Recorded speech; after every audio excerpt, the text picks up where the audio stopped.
Galería de personajes del Oriente Antiguo.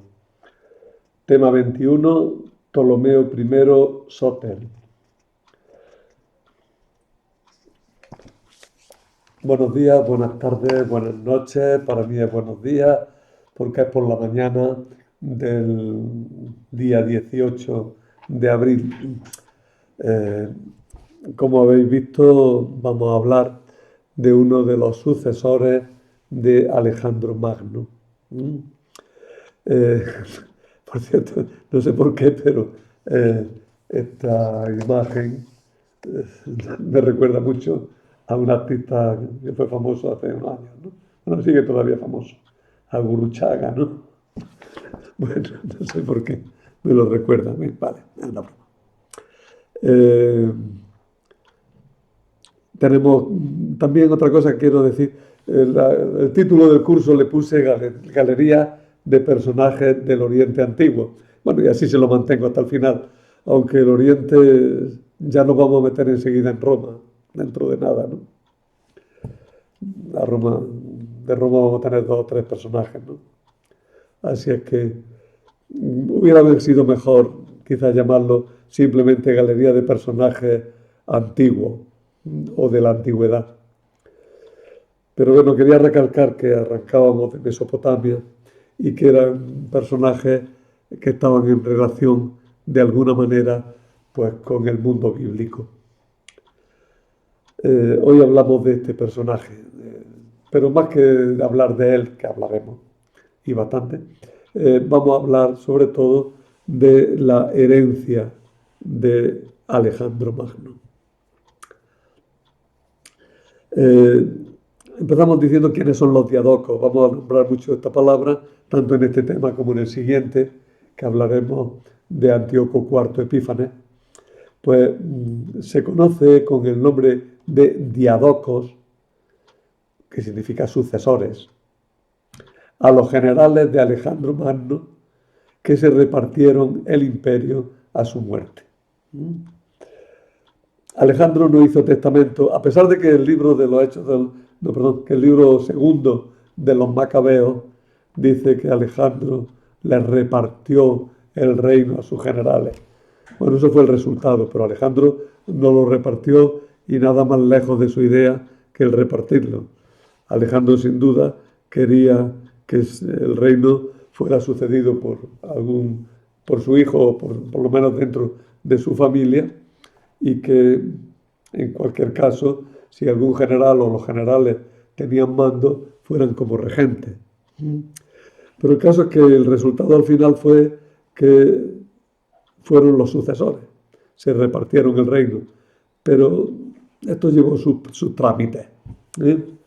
Alejandro no hizo testamento. Se murió tan deprisa que no le dio tiempo a hacer testamento.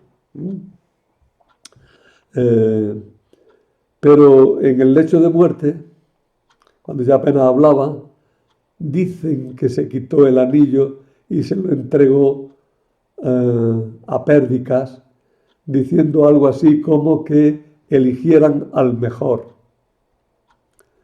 Pero solo lo oyó Pérdicas y además el mismo Pérdicas decía que no lo había oído muy bien. A la muerte de Alejandro, su esposa Bactriana quiere decir que era de la zona de Bactria, su esposa Rosana esperaba un hijo que al nacer fue proclamado rey de Macedonia con el nombre de Alejandro IV. Alejandro Magno es Alejandro III. Junto con su tío Filipo III Arrideo, que era hermano de Filipo II y que era deficiente mental. Por lo menos, por lo que cuentan, tenía algún tipo de deficiencia, ¿no? Algún tipo de problema, no sé cuál era. El caso es que no lo consideraban muy capaz para reinar, pero le hacía falta. Y entonces pusieron ahí un reino doble de Filipo III Arrideo y Alejandro IV, pero en realidad los generales se quedaron con el poder. El año 323, los diadocos, los generales que luego fueron sucesores, hicieron un primer reparto con caracteres de regencia. ¿Eh?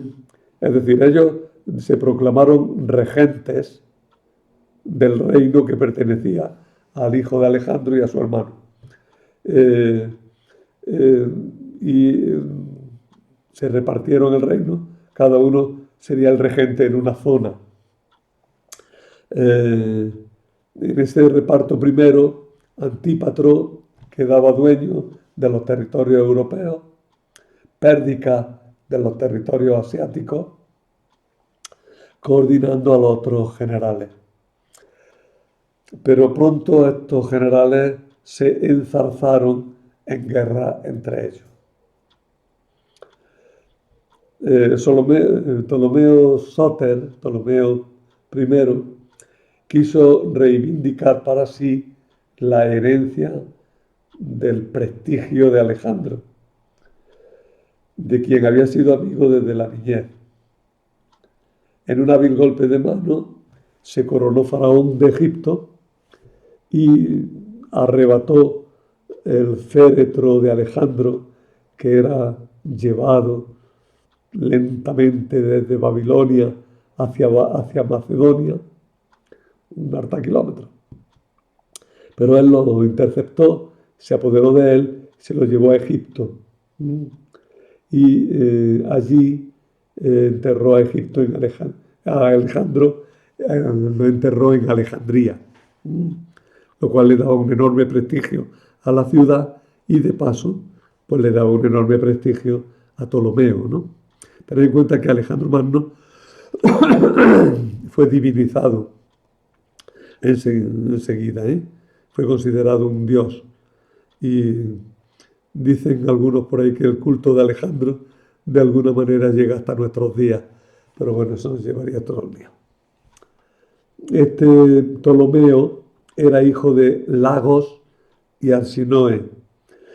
Al ser hijo de Lagos, a su dinastía se le llamará los Lágidas. Por tanto, la dinastía que reinó en Egipto es la de los Lágidas, que son Ptolomeo y sus descendientes, que todos en el trono se llamaron Ptolomeo, aunque se añadieron algún mote para distinguirse mejor. Este Ptolomeo I se llamó Soter, Salvador, aunque el nombre de Salvador le viene de una ayuda que hizo a Chipre. Ahora lo vemos. ¿Quiénes eran los herederos directos de Alejandro? ¿A quiénes les correspondía de verdad? Bueno, pues en primer lugar sus esposas, ¿no? Roxana, que era hija de un jefe de Bactria, se llamaba Oxiartes. Ella fue la madre del hijo póstumo de Alejandro, que se llamó Alejandro IV Ecos. Madre e hijo fueron asesinados por orden de uno de los generales, por orden de Casandro, hacia los años 311 o 310 a.C. Luego estaba Estatira, que era la esposa persa de Alejandro. Era hija de Darío III y también estaba embarazada al morir Alejandro y fue envenenada muy pronto, probablemente por Rosana. Otro heredero, ahora ya dejamos a las mujeres, entramos en dos más directamente relacionados con Ptolomeo, con Alejandro. Estaba Filipo III, Arrideo se le llama, era hermanastro de Alejandro, porque era hijo de Filipo y una de las mujeres de Filipo, que se llamaba Filina. Alejandro era hijo de Olimpia, no lo olvidéis.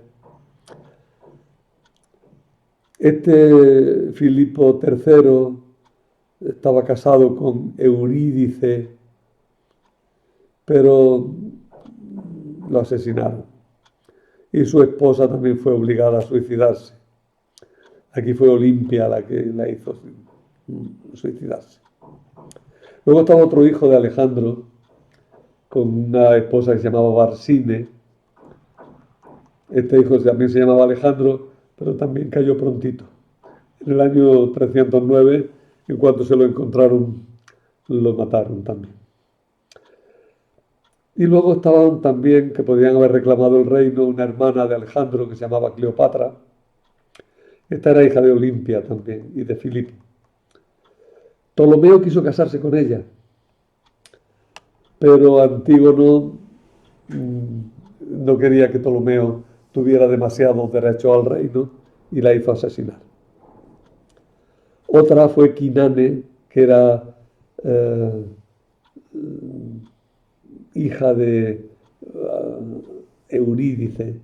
Había sido apresada por orden de Pérdiga y también otro de los generales la hizo asesinar. Y finalmente Tesalónica, otra hermana de Alejandro, ¿eh? que también fue asesinada por su hijo. Como veis, todos los herederos directos, todos los herederos familiares de Alejandro, de una manera o de otra cayeron, y además cayeron bastante pronto. Fueron asesinados en un periodo de tiempo relativamente breve. Entonces ya los generales tuvieron vía libre y de hecho se proclamaron a sí mismos reyes, ¿no?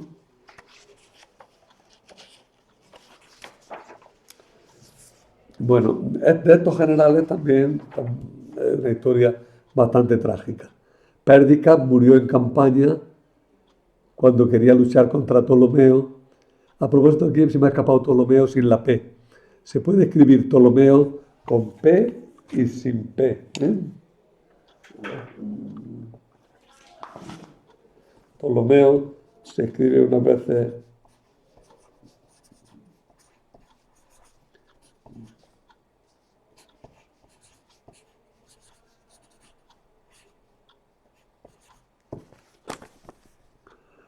se puede escribir con P y sin P. Yo prefiero con P. Sin embargo, más castellano, porque la forma castellanizada es sin P. El castellano no soporta el grupo PT. Bueno, ya se acostumbra uno a decir Ptolomeo con relativa facilidad. Pues este Ptolomeo, que es del que estamos hablando, tuvo que luchar contra Pérdica, que estaba asustado del poder que estaba tomando su compañero y murió luchando contra él. En Triparadisos, una ciudad del Líbano, el año 321, los generales intentaron un nuevo reparto, pero todavía con carácter de regencia, que fue otro fracaso. Y surgieron nuevas luchas entre los diadocos. Fijaros, Casandro asesinó a Alejandro IV y a Rosana. Y Antígono Monoftalmo, eso de monoftalmo quiere decir tuerto, un solo ojo, monoftalmo, un solo ojo. Antígono el tuerto se proclamó Basileus y los otros diadocos dijeron, pues nosotros también somos Basileis, también somos reyes, ¿no? Y quedaron 5 reyes al principio, otros tantos como reinos crearon. Y esos fueron Casandro, que se quedó con Macedonia. Esto hay que verlo en el mapa, si no lo perdéis. Vamos a ver si es el centro bien. Empezar por la izquierda, por Grecia. Casandro se quedó con Macedonia, empezando por la izquierda. Lisímaco se quedó con Tracia. Antígono se quedó con Asia Menor, pero luego se la arrebataron. Antígono se quedó con Asia Menor y Siria. Ptolomeo se quedó con Egipto y Seleuco con Mesopotamia e Irán, con lo amarillo.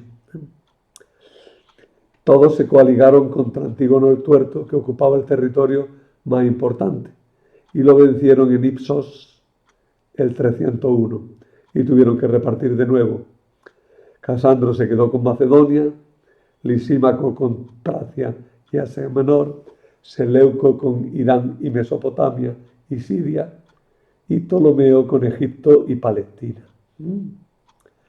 A pesar de esto, las luchas continuaron, ahora complicadas con cuestiones dinásticas, hasta que en el año 276 se estabilizaron los límites de los territorios. Palestina había quedado en el ámbito de los Ptolomeos Lágidas de Egipto, los Seleucidas se habían quedado con Siria, ¿eh? Y fueron realmente los dos únicos importantes. En la zona de Grecia y de Asia Menor, pues las luchas continuaron, pero se salen del ámbito de nuestra historia ahora mismo.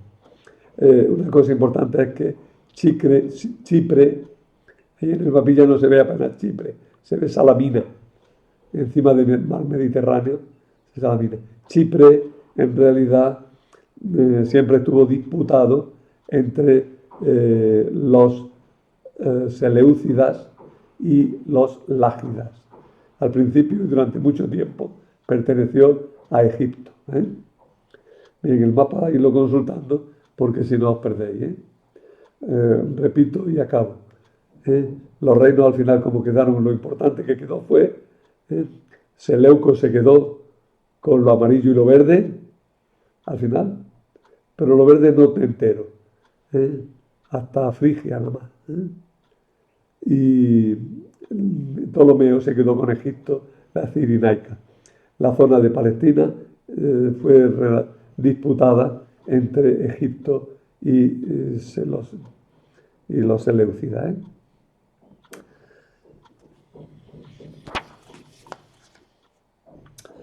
Estamos en plena época helenística y hay que definir lo que es el helenismo.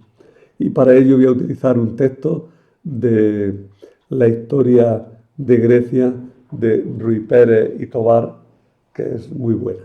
Es una historia, es antigua, es del año 79, o quizá antes, porque el 79 es la tercera edición, que es la que pude consultar. Pero es una historia muy bien hecha. Rui Pérez y Tobar fueron dos grandes profesores. Se llama desde Droysen, esto es palabras de ellos, se llama desde Droysen época helenística, a la que comienza con la liquidación de la herencia de Alejandro. Las campañas del genial macedonio han borrado los límites entre Oriente y Occidente. Los pueblos de Asia, asombrados, reciben bajo el mando de los militares macedonios el empuje de la cultura griega. Una formidable nivelación va a ser la consecuencia de la ruina de Persia, y la fundación de ciudades griegas es la señal visible del afán de extender una cultura de tipo uniforme. Las barreras estaban rotas y Asia va a recibir pasivamente durante siglos la influencia griega. La reacción nacional de los pueblos orientales va a tardar mucho en despertar y el griego se extiende como única lengua de cultura sostenida por la administración, el comercio y la vida de las ciudades, mientras que solo los pueblos atrasados, la gente pobre de las ciudades y algunos elementos tradicionalistas conservan las antiguas culturas y las antiguas lenguas. La cultura helenística es pues algo muy complejo, que por una parte recoge piadosamente la herencia griega, la ordena y cataloga, y por otra avanza considerablemente en la ciencia y en la técnica hasta alturas que no volverán a alcanzar los antiguos, y finalmente crea nuevos tipos de poesía, doctos y sutiles, y un arte de rasgos colosales al servicio de los príncipes. El trozo es muy bueno, es de Rui Pérez y Tobar y define muy bien el helenismo.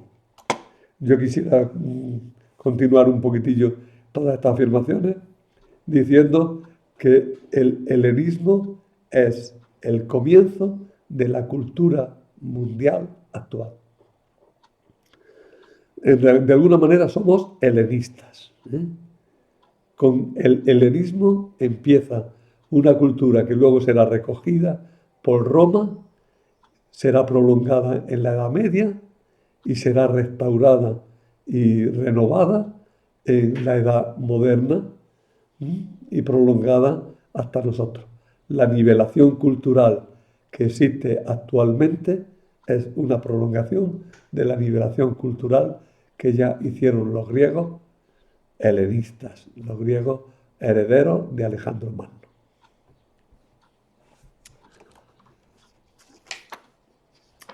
Bueno, ya hemos situado el ambiente, ya era hora de que habláramos de Ptolomeo.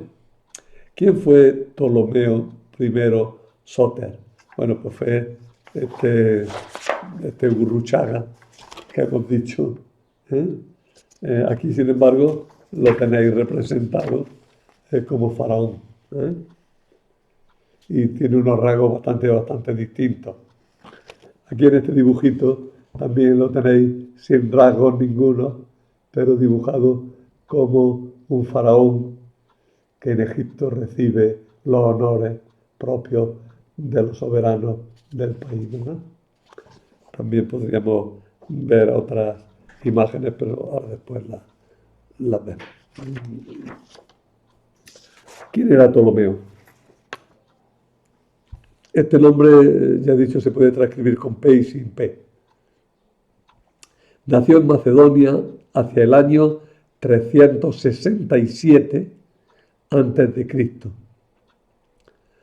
Muchos años más tarde, a raíz de una intervención militar para liberar la isla de Rodas, recibió el título de Sóter, que significa Salvador. Era hijo de un noble macedonio llamado Lagos y su madre, su madre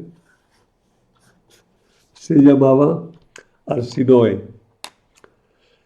Algunos dicen que su padre en realidad era Filipo II y que por tanto Ptolomeo sería hermano de Alejandro Magno.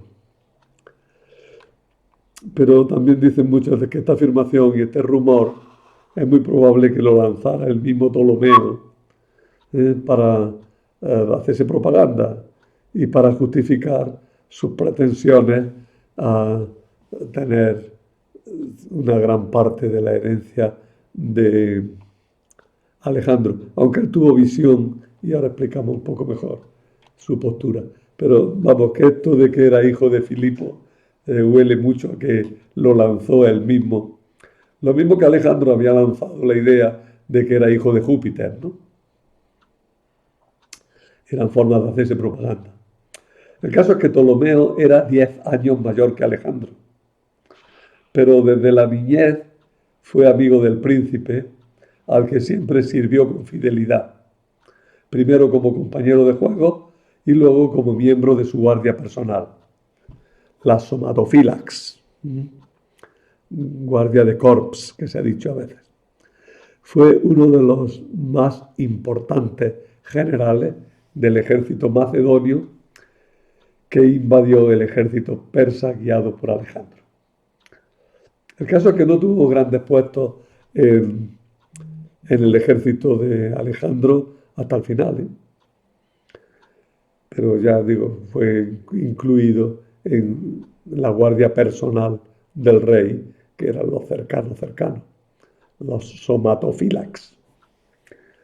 Cuando Alejandro heredó el reino de Filipo, Ptolomeo luchó con Alejandro los años 336 y 335 en Grecia para restablecer el predominio de Macedonia sobre las ciudades-estado griegas.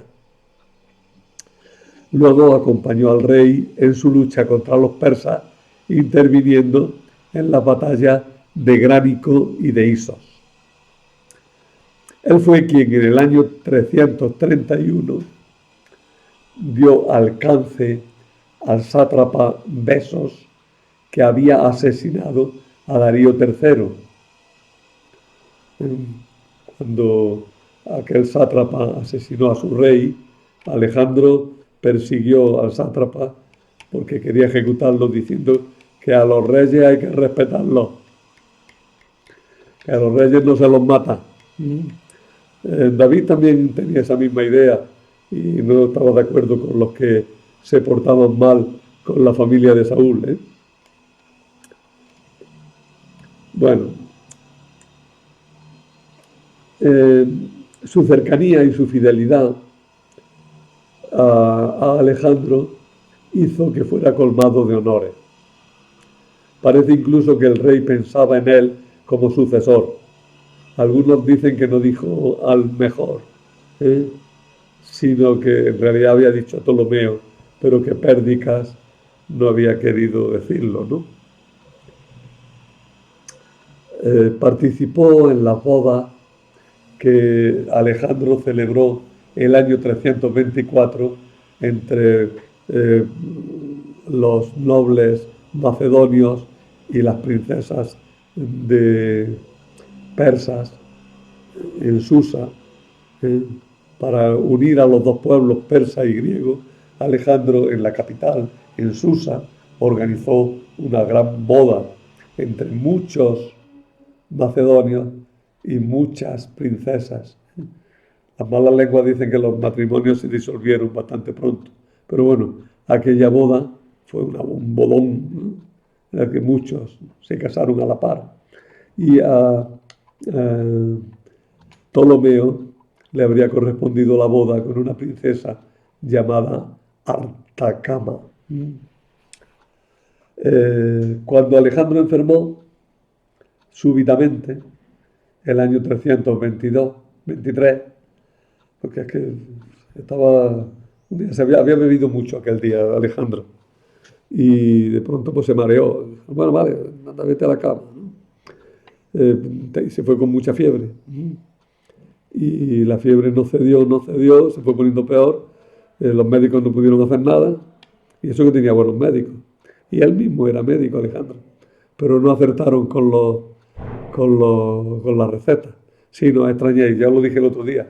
Alejandro era médico, había aprendido la medicina con Aristóteles. De Aristóteles tenemos la idea de que fue un gran filósofo, y es verdad, pero olvidamos que fue también un gran biólogo. Cuentan que Alejandro, cuando iba por todos los países que fue ocupando y encontraba especímenes interesantes de animales o de plantas, los hacía empaquetar de alguna manera, no sé cómo, y se los mandaba a Aristóteles, a quien siempre respetó como su señor. Aristóteles no tampoco se llevó mal con Alejandro, ¿no? Pero tuvo que aguantar el haber sido el profesor de Alejandro, porque eso provocaba también cierto rechazo en mucha gente en Grecia. Bueno, estos son los chismes de familia. Bueno, cuando murió ya digo que no especificó a quién le correspondía, y Pérdicas consiguió evitar la ruptura en primer momento, haciendo que todos los generales reconocieran como herederos al hijo de Rosana y al hermano de Alejandro, Filipo. Ya hemos hablado de eso. Pero los pobres fueron asesinados bastante pronto, y ya los generales, empezando por Antígono Monoftalmo, empezaron a proclamarse basileus, es decir, reyes. Ptolomeo enseguida, mientras se realizaban los acuerdos iniciales, se dio cuenta de que ninguno podría tenerlo todo y dijo: yo me quedo con lo que me interesa y con lo que en principio va a costar más trabajo que los otros se lancen por ello. Y se quedó de entrada con Egipto y con Chipre, y con la zona de Palestina. Y desde allí consiguió apoderarse del féretro de Alejandro, que estaba siendo trasladado hacia Macedonia en una gran procesión. Bueno, el féretro de Alejandro lo describen como algo tremendo, ¿no? De oro y de riqueza y de poder. A nosotros nos parecería una triste procesión a lo largo del desierto con un cacharro enorme. Pero bueno, la gente salía a verlo cuando pasaba aquel féretro. Pero el que salió a verlo de verdad fue Ptolomeo, que puso una trampa, puso una emboscada y se apoderó del féretro en el camino y se lo llevó a Egipto. Lo llevó a Alejandría y allí lo sepultó. Era una operación de propaganda y de legitimación. Entre los macedonios era, era rey el que hacía la honra fúnebre del antecesor. Pérdicas, por tanto, se enfadó, se resintió de este robo e inmediatamente tomó medidas para que no se consumara y atacó a Egipto. Este ataque fue, sin embargo, la pérdida de Pérdica. Fue su caída, porque fue vencido y perdió más de 2000 soldados. Esto hizo que sus hombres se sublevaran y que sus mismos hombres asesinaran a Pérdica. Ya he dicho que entre los macedonios el que daba sepultura al rey anterior era considerado el heredero.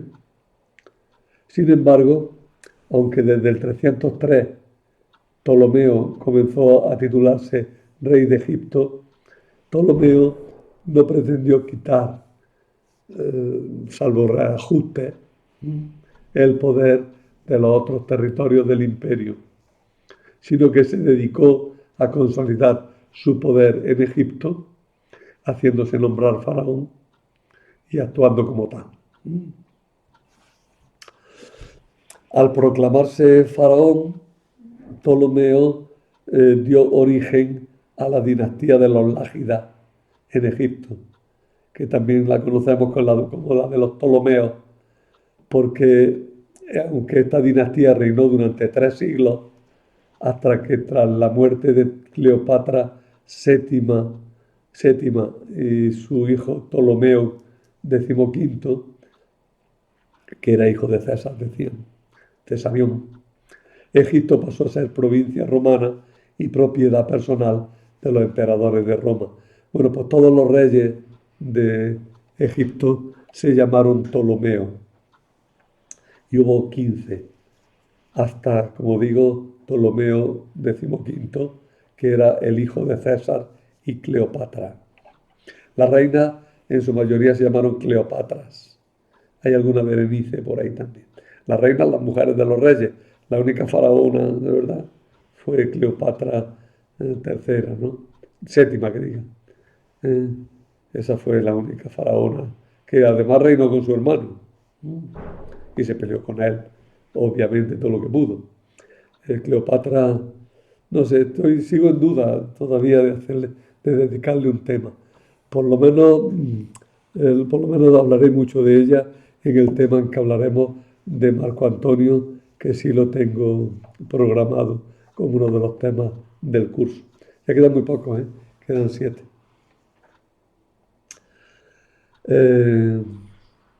Después de estos reyes todos Ptolomeos, pues Roma se quedó con Egipto. Además se quedó de una forma muy curiosa porque fue una provincia propiedad personal del emperador. Vamos, que era una finca del emperador. Era una finca del emperador. A la par era también la provincia imperial. Y era muy importante Egipto para Roma, porque de Egipto sacaban todo el grano que necesitaban Roma e Italia, que tenía poco, ¿no? Bueno, de esto eso hablamos cuando ya hablemos de Roma.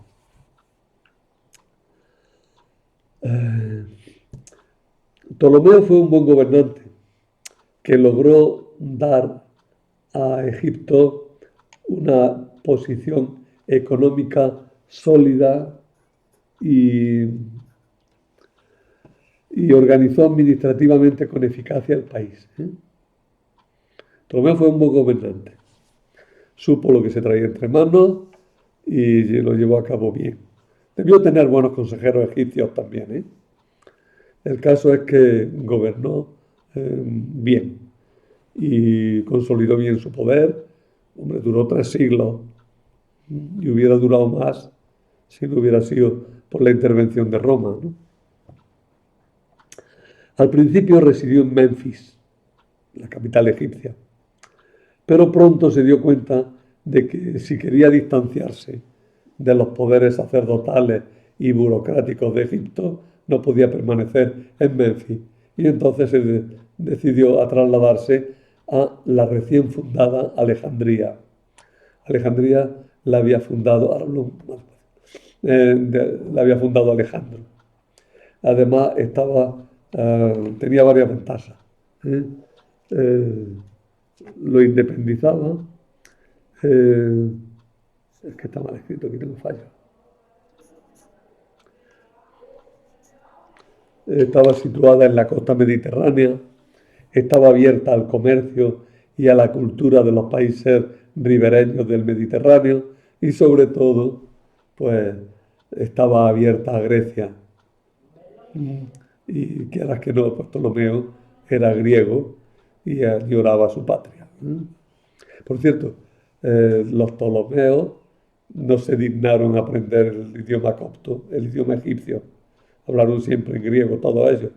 Dicen que la única que aprendió copto fue la última, Cleopatra VII, pero que los demás hablaron siempre en griego. En Alejandría la lengua común era el griego. Es verdad que había también bastantes egipcios que hablarían como lengua particular su propia lengua copta, pero los judíos, que eran muy numerosos en Alejandría, hablaban griego. Volveré. Además, estableciendo en esa ciudad de Alejandría el sepulcro de Alejandro y el culto al héroe macedonio, pues le dieron culto divino, culto de héroe, pues Alejandría cobraba una legitimidad propia. La lengua propia la lengua griega se convirtió en la lengua oficial para el gobierno y la cultura y permitió aglutinar a pueblos muy diversos que a buenas y a malas convivían manteniendo a la par sus propias peculiaridades. ¿No? Peculiaridades. En Egipto era una amalgama de pueblos, pero fundamentalmente 3. Están los egipcios originarios, están los griegos que han llegado, los macedonios y los griegos, y están los judíos, que en Alejandría tuvieron mucha importancia. Ahora. En la época de Ptolomeo se introdujo el uso de la moneda en Egipto. Tenemos una moneda de Ptolomeo. Un áureo, es una moneda de oro. La acumulación de monedas, la acuñación de monedas fue siempre, y hasta nuestros días, un elemento propagandístico, porque se difunde la imagen del gobernante y se hace alusión a sus hazañas. Religiosamente fue muy hábil, pues favoreció el culto de los dioses locales, reconstruyendo templos que habían sido destruidos por los persas. Introdujo el culto de una religión sincretista en honor de un rey llamado Serapis. Este Serapis fue un rey muy importante, no solo en Egipto, sino luego en Roma. Esta es una imagen de Serapis. El Serapis se caracteriza por ese gorrito, que en realidad no es un gorro, es una medida de trigo, es un modio, que sirve para una vasija, que sirve para medir el trigo. bueno, no sé la razón, quizá como signo de fertilidad, se le pone al dios Serapi, que tiene una figura muy parecida a la de Zeus, se le pone sobre la cabeza. Este culto de Serapi ya parece que existía antes en Egipto, pero al añadirle caracteres propios de Zeus, eh, eh, Ptolomeo convirtió a Serapi en el dios principal de un culto que combinaba el culto de Isis, de Apis, de Osiris y de Zeus, y esa amalgama divina, ¿no? Pues tuvo mucha importancia, ya digo, en Egipto, y sobre todo se exportó a todo el mundo helenístico, incluida Roma. Eh, Sin embargo, nunca llegó a ser totalmente popular. Fue un culto más bien oficial, siempre. Ptolomeo hizo construir un gran templo a Serapis en Alejandría, el Serapeón, que fue también un segundo centro cultural, además de la biblioteca, durante 4 siglos. Ptolomeo Sóter murió el año 282 a la edad de 84 años, después de un reinado en Egipto de más de 20 años. A su muerte fue divinizado y se le dedicaron festivales religiosos anuales. Fue sucedido por su hijo Ptolomeo II, que tomó el mote de Filadelfo, el que ama a su hermano o a su hermana. Digamos algo de Alejandría para completar el tema. Ya he dicho varias veces que iba a hablar de ella. Alejandría fue fundada el año 331 a.C. en el extremo occidental del delta por Alejandro Magno. Tened en cuenta una cosa, los fundadores de ciudades tenían un carácter heroico, se les consideraba de alguna manera divinos. Por eso Alejandría, fundada por Alejandro, con el sepulcro de Alejandro, fue el origen de un culto a Alejandro. Ptolomeo, ya Ptolomeo I, Sóter, quiso que Alejandría fuera un centro cultural de primera importancia, fuera el centro intelectual de todo el Mediterráneo. Y lo consiguió fundando una biblioteca a la que llamó museo. No fundó una biblioteca y un museo, como dice en algunos de los sitios que he consultado, no. Fundó una biblioteca que se llamó museo, Templo de las Musas. Y esa biblioteca tenía vocación de tener todos los libros del mundo. Quería todos los libros del mundo. Y además, cosa que hoy día no estaría muy bien vista, la quiso todos los libros del mundo traducidos al griego, porque el griego iba a ser la lengua de cultura en adelante. Bueno, sobre el tema de las lenguas, aquí en España, como sabéis, más que de sobra. Es un tema tabú y es un tema que quizás no habría que meterse mucho con él, pero mirad, a pesar de la riqueza cultural que suponen las lenguas, hay que destacar una cosa, ¿eh? Las lenguas deben servir para entenderse, no para distanciarse, ¿eh? Y mucho menos para declarar una supremacía sobre los demás, ¿eh? La lengua es un instrumento de inteligencia mutua. Si exageramos eso podemos llegar a cosas que no funcionan, pero tampoco podemos exagerar tanto que son riqueza cultural, porque acabamos por no entendernos. Y sin entenderse no hay cultura ninguna. Valga eso por todas estas contiendas que tenemos entre las lenguas de la península ibérica. O la gran polémica que existe en el mundo entre el inglés, que es la gran lengua de cultura actual, y las demás lenguas, que a veces no se resisten, ¿no?, a ser devoradas por el inglés. Tened en cuenta, por ejemplo, que los rusos se resisten mucho a ser traducidos al inglés, ¿no? Porque no quieren que se pierda el ruso como lengua de cultura también, ¿no? La verdad es que si sigue la dirección que hay actualmente, se corregirá, porque eso nunca es posible del todo. Actualmente la gran lengua de cultura será el inglés y eh, las demás lenguas serán lenguas de identidad o lenguas familiares o lenguas locales, ¿no? Bien, eso está ahí.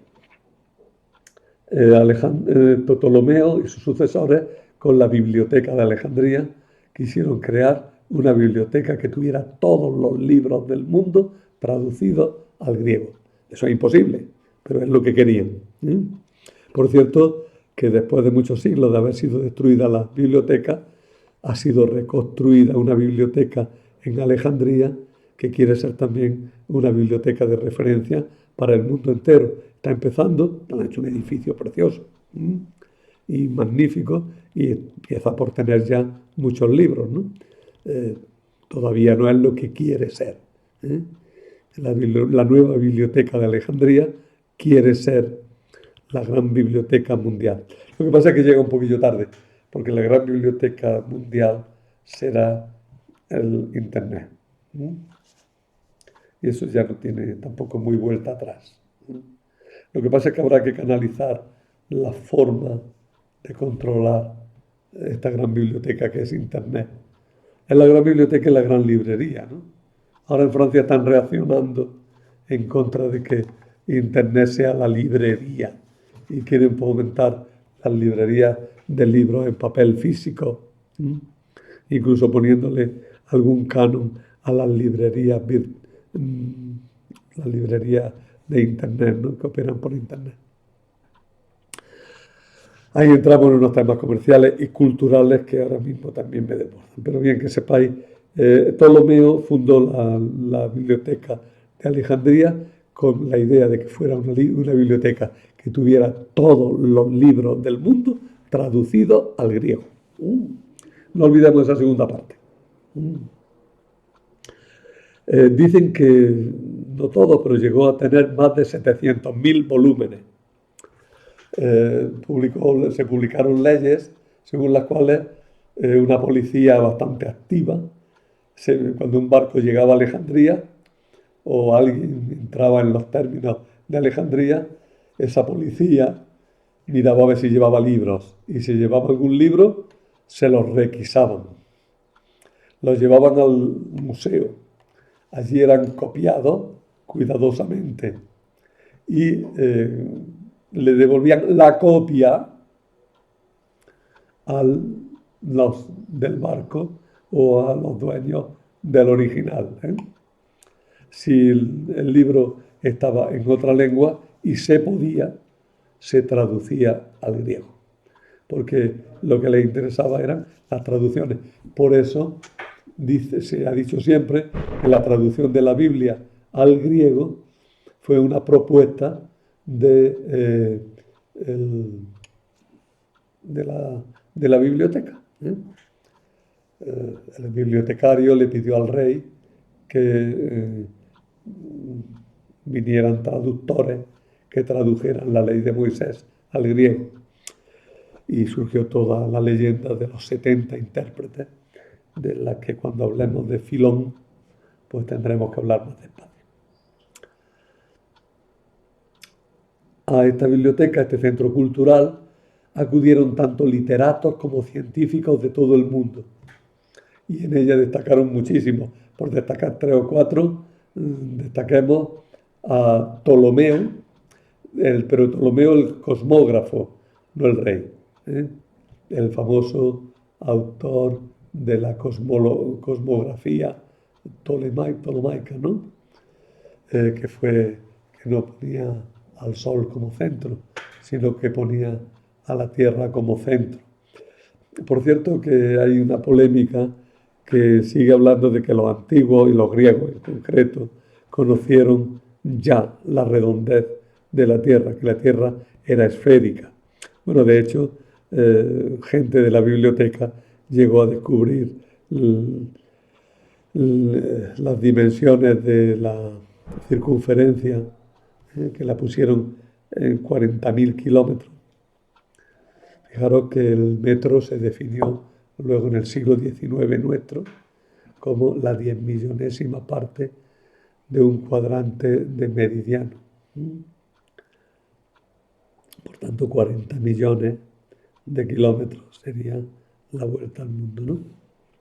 Y eso ya lo descubrieron los griegos. Y también descubrieron incluso el radio de la esfera. Y además con bastante exactitud. Sin embargo, el mundo ptolomaico fue un mundo plano y central. Todo giraba en torno a la Tierra. Ahora han salido los chalaos perdidos estos que hablan de la... Sí, porque es que hay cosas que hay que llamarlas por su nombre. De la Tierra plana y del terraplanismo, que incluso se está cobrando víctimas. Una última noticia sobre el tema que oí ayer era que uno que se ha gastado un dineral quería demostrar que la Tierra era plana y lo que ha conseguido ha sido demostrar que es esférica. Bueno, en el pecado va la penitencia. Bueno, las instalaciones del museo contenían una galería cubierta. Bueno, estos dos personajes importantes, no se me olviden, Euclides y Arquímedes. También frecuentaron la biblioteca. Muchísimos más. Las instalaciones del museo contenían una galería cubierta, asientos para la contemplación tranquila, un comedor. Se trajeron libros de todas partes, ya he explicado cómo se traducían, se traían, se requisaban, querían hacerlo accesible a todos en lengua griega. Ptolomeo comenzó también la construcción de un faro que fue completado por su hijo Ptolomeo II. Era una enorme estructura de 3 pisos coronada por una estatua de Zeus. Estaba iluminado día y noche y permitió el acceso a la ciudad en circunstancias de poca visibilidad. Se convirtió en una de las 7 maravillas del mundo antiguo. Bueno, esta es una representación ideal del faro de Alejandría con su estatua de Zeus en lo alto, ¿no? Estaba en la isla de Faros y de ahí recibió su nombre de faro. Y ya acabo diciendo que abajo os pongo un cuadro genealógico de la dinastía de los Lágidas en Egipto. Es interesante sobre todo para nosotros por la época final, porque la época que viene después de Ptolomeo VIII, como veis, de divisiones y de peleas entre diversos pretendientes a la corona, y que la última reina efectiva fue Cleopatra VII, que era reina con su hermano Ptolomeo XIII. Eso siguieron las costumbres egipcias. Era reina junto con su hermano Ptolomeo XIII. Pero como tuvo relaciones con Julio César, ella decía que el hijo que tuvo era hijo de Julio César. Le llamaban Cesarión, sería Cesarito, ¿no? Es un diminutivo de César. Cesarillo, Cesarito. Pero bueno, más en serio, fue Ptolomeo XV. Al pobre muchacho, como es natural, lo mataron en cuanto pudieron para que no diera la lata. Así es que esa es la dinastía de los Lágidas en Egipto. Bueno, ya conocemos este mundo de Egipto. El próximo día veremos el mundo de Siria con los Seleucidas. Hablaremos sobre todo de Antíoco IV Epífanes y sus malas relaciones con los judíos. Nos va a servir para introducir el problema o la historia de la sublevación de los asmoneos, de los macabeos, asmoneos, contra los griegos. Y bueno, pues por ahí seguiremos. Hablaremos también luego de los asmoneos ya directamente, hablando de Alejandra Salomé. Y bueno, todavía nos quedan, como digo, calculo que unos 7 temas. Nada más.